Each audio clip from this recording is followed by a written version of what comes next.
So, moving further, just now we had completed our important peoples in public health.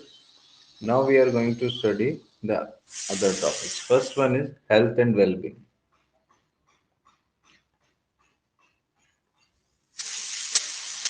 So, okay. So we have what is the definition of health according to WHO. Okay. So WHO says that a person is healthy only when he is in a state of complete health. Complete health, by the means of complete health, we know complete health means he should be healthy physically, he should be healthy mentally, and also from social well-being.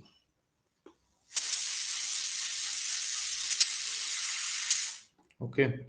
So, according to the WHO definition of health, health is a state of complete physical, mental, social well being and not merely an absence of disease or infirmity. Okay. So, it is not, we won't say a person is healthy just because he is not having any disease. But if for a person to be healthy, he should be healthy physically, mentally, and also in this aspect of social well being. Next, okay. Then we have social well-being. Sorry. Then we have standard of living.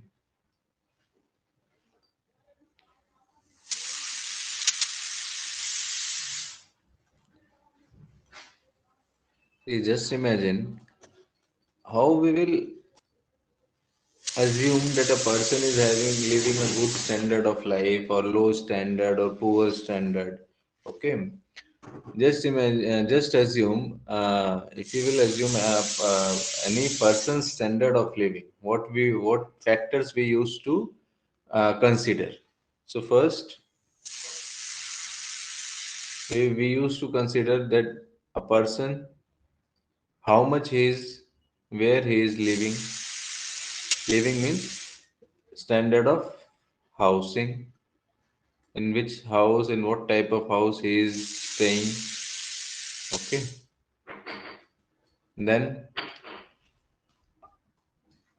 we used to consider how much income he is having, what job he is doing, occupation. Then we used to think about his education, then education, then nutrition, about sanitation. Okay. So what is standard of living? Standard of living include, and this is according to the WHO. Okay. Standard of living include income and occupation. Then we have standard of housing, we have standard of sanitation, nutrition, then level of provision of health, education, other recreational services. Okay, so this is something. This is the when we are talking about the standard of living. Okay, standard of depends upon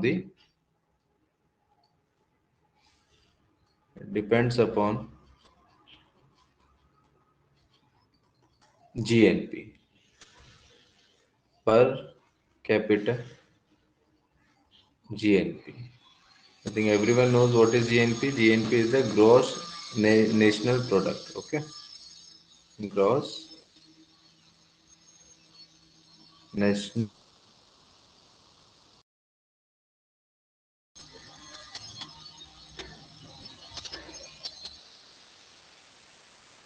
So this is about the standard of living. Standard according to WHO, it includes income, occupation, education, nutrition, sanitation.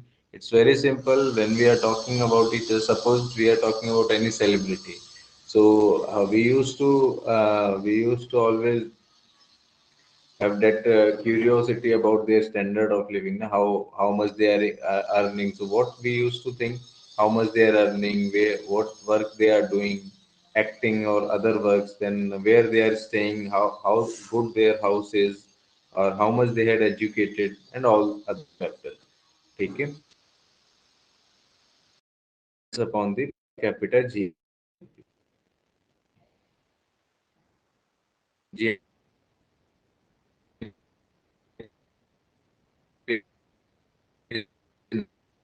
nothing but the gross national product.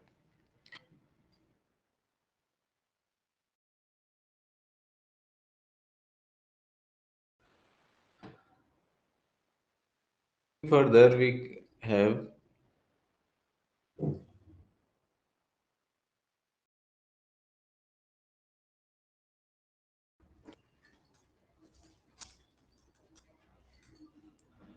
what is this charter? It is nothing of health or health.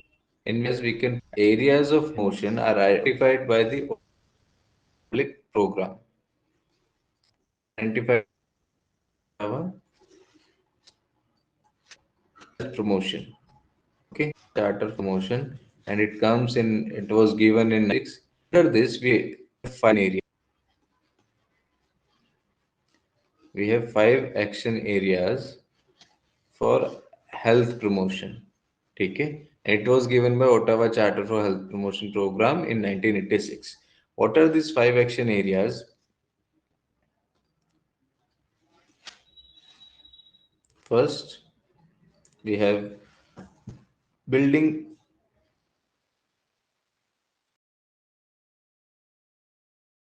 healthy public policy.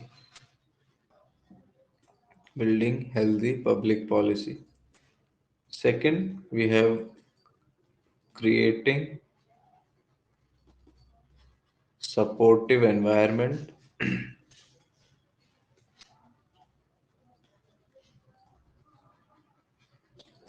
Third, we have strengthening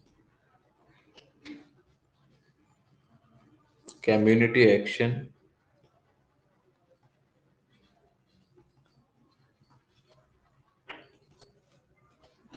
Fourth, we have developing personal skills.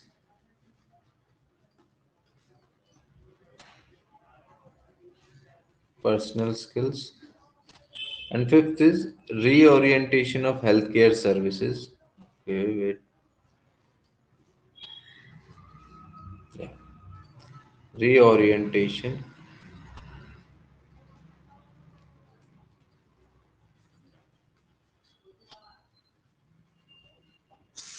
healthcare services towards prevention of illness and promotion of health.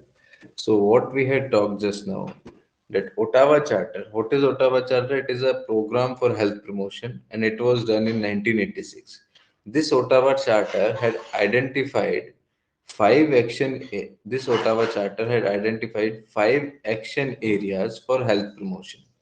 What are these five action areas? Five action areas means in these areas we can work so that we can improve the or we can promote the health in a human being or in a community. So first we need to build the healthy public policy so that every people can afford it and every people can take advantage of it or benefit of it. Second thing, for this we have to create supportive environment, because to implement a program or to improve the health promotion, to improve the health of a community or a population, we a single individual can't do this thing. We need this we need supportive environment so that everyone will be motivated enough or encouraged enough to work upon it. Then we have to strengthen the community action. Fourth, we have to improve or develop the personal skills. Okay, and then we need to think about or we need to do the reorientation of healthcare services towards the prevention of illness and promotion of health. Okay, so this is about the Ottawa Charter. Moving further, we have what are the indicators of health?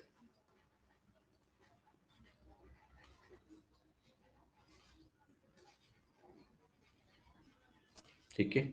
So before knowing what are the indicators of health, first we should know what are the features of ideal health indicator.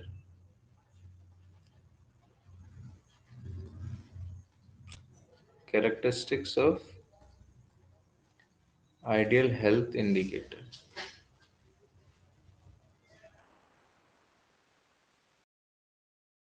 We can say that an ideal health indicator, first it should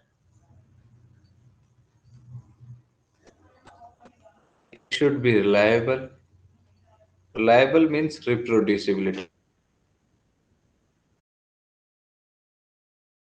If measured by different people in similar circumstances. However, whether people two persons are measuring it or 3% or four people or 5% or more. Answer should be the same in similar circumstances. That is reliability means reproducibility of the result. Whatever time we are measuring it, result would be the same.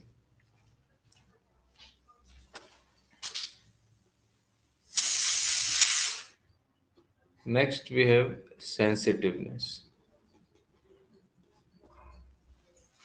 Sensitive means it's an ideal health indicator. It should be sensitive enough to changes in the situations concerned. Whatever the situations are changing according to the time, according to the circumstances, that ideal health indicator is capable of changing according to that. So this is called as sensitiveness.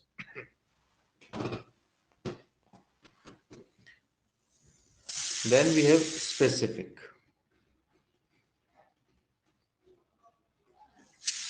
Specific means, see, ideal health indicator, it should be sensitive and it should be specific. Specific means they should reflect change only in the situations concerned. Means, if we are talking about, suppose if we are talking about an dengue outbreak or malaria outbreak or any virus outbreak in a community, they should changes according to that only. They should not change should not change according to everything. So specific means they should reflect change only in the situations concerned. Only in situations concerned. Okay. Then we have fifth one, that is relevant. Okay. So these are the characteristic of ideal health indicators. Then we need to know what are indicators of health. So first we have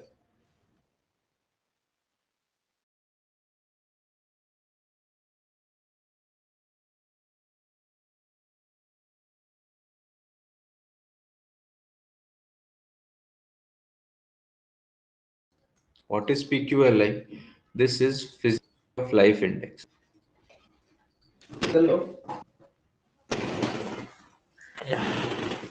So PQLI is physical quality of life index, and under the PQLI we have what we need to remember that it constitutes ill.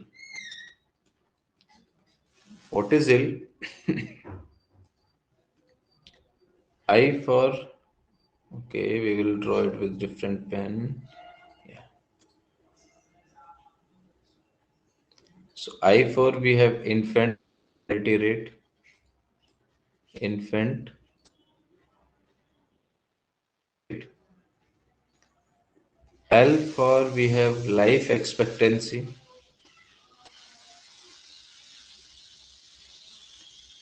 at age 1. Okay. So then another L we have literacy rate. Literacy. So this is the physical quality of life index. How we can measure or how we can assess the physical quality of life index or of life by considering these three factors. First, literacy. First, infant mortality rate. Second, life expectancy at age 1, and third one is literacy. Okay.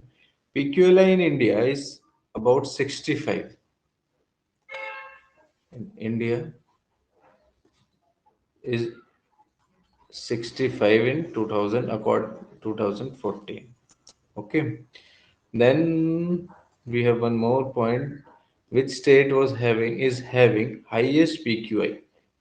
Is the highest or the best quality of life index? That is Kerala.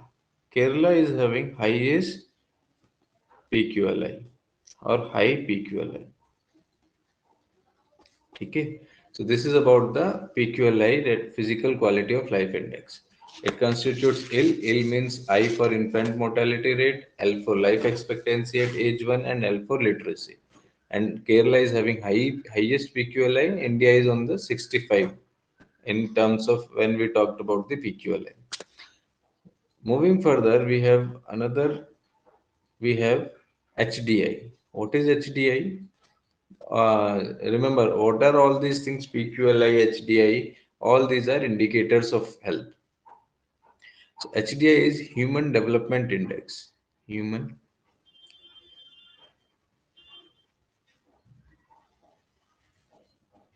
Development or Development Index. Okay, this is HDI. So which is IKE. So what is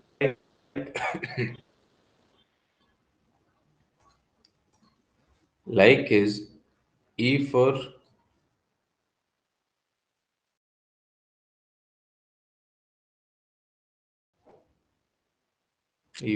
education.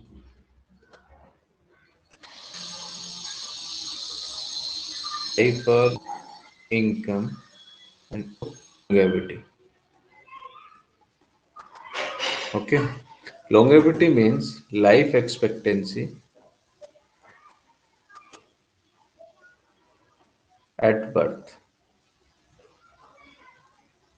Okay. So HDI is Human Developmental Index or Human Development Index, and for to remember this, HDI constitutes like is L for longevity, that is life expectancy at birth, I for income, K for knowledge, E for education. Okay, what we need to remember here, and in what thing we used to get confused, no? HDI, we have life expectancy at birth, whereas when we talked about PQLI, we have life expectancy at age 1. So just remember this thing, don't get confused. In PQLI, life expectancy at age 1, sorry, and in HDI, we have life expectancy at birth. Okay, then this HDI, it ranges from 0 to 1. Okay, among this, if someone is having HDI from point 0.8 or more than point 0.8, okay, then we call it as very high development. Very high development. The countries which have HDI more than point 0.8 or point 0.8, that country is that country comes into the category of very high developmental country. Then we have point 0.7 to point 0.79. This is on high development. High development. Next we have zero point 0.5 to 0.69.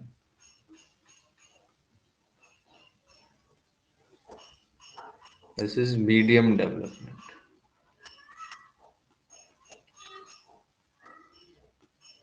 And moving further, last we have less than zero point 0.5. Less than zero point 0.5, and this is comes into the category of low development. Okay. So HDI ranges from 0 to 1. Here we should know that India ranges between medium development category. Medium development category. It means India is having HDI between zero point 0.5 to 0.69. 69. Okay. Then